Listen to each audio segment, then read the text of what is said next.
आज आपण healthy recipe बघणार आहोत, व्हेजिटेबल कटलेट। यासाठी तुम्ही तुमच्या आवडीच्या भाज्या घेऊ शकता। इथे मी कांदा घेतलेला आहे, गाजर घेतलेले आहे, सजावटीसाठी बदाम घेतलेले आहेत, 4 ते 5 चमचे कॉर्न घेतलेले आहेत, 3 उकडलेले बटाटे घेतलेले आहेत आणि हिरव्या मिरचीचा ठेचा घेतलेला आहे, ब्रेड क्रम्स घेतलेले आहेत, बारीक चिरलेली कोथिंबीर घेतलेली आहे, धनजिरा पावडर घेतलेला आहे, मीठ आहे, हिंग पावडर चिमूटभर घ्यायची आहे आणि हळद पावडर घ्यायची आहे।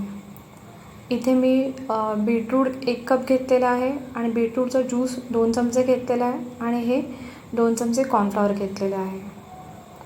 आता कॉर्नफ्लॉवर घेतलेला आहे आणि त्यामध्ये बीटरूटचा ज्यूस मी मिक्स केलेला आहे। आवश्यकतेनुसार तुम्ही यामध्ये पाणी टाकू शकता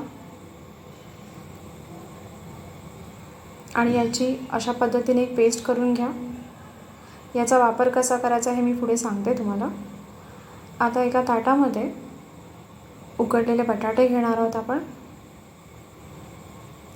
कॉर्न घेतलेले आहे, बारीक चिरलेला कांदा घेतलेला आहे, गाजर घेतलेले आहे, हिरव्या मिरचीचा ठेचा आणि बीटरूट घेतलेला आहे, कोथिंबीर टाकलेली आहे, धनजिरा पावडर, मीठ, हळद आणि हिंग टाकून घेतलेले आहे। आता हे सर्व मिश्रण मिक्स करा, यामध्ये ब्रेड क्रम्स टाका आणि अशा पद्धतीने तुमच्या आवडीनुसार तुम्ही कटलेट बनवून घ्या। आता आपण जे बॅटर केलं त्यामध्ये हे कटलेट बुडवा, त्यावर ब्रेड क्रम्स लावा आणि तुम्ही शॅलो फ्राय करू शकता किंवा डीप फ्राय करू शकता। मी इथे शॅलो फ्राय करते, त्यासाठी तुम्ही अमूल बटर, तेल याचा तुमच्या आवडीनुसार वापर करा। मी इथे दोन्हीचा वापर केलेला आहे, थोडा थोडा। हे कटलेट हेल्दी आहेत, डिलिशियस आहेत।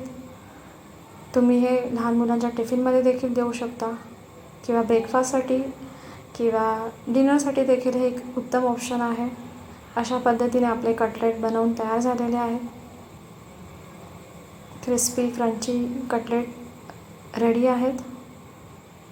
रेसिपी आवडली असेल तर लाईक, शेअर, सबस्क्राईब करा आणि चॅनल नक्की सबस्क्राईब करा। धन्यवाद।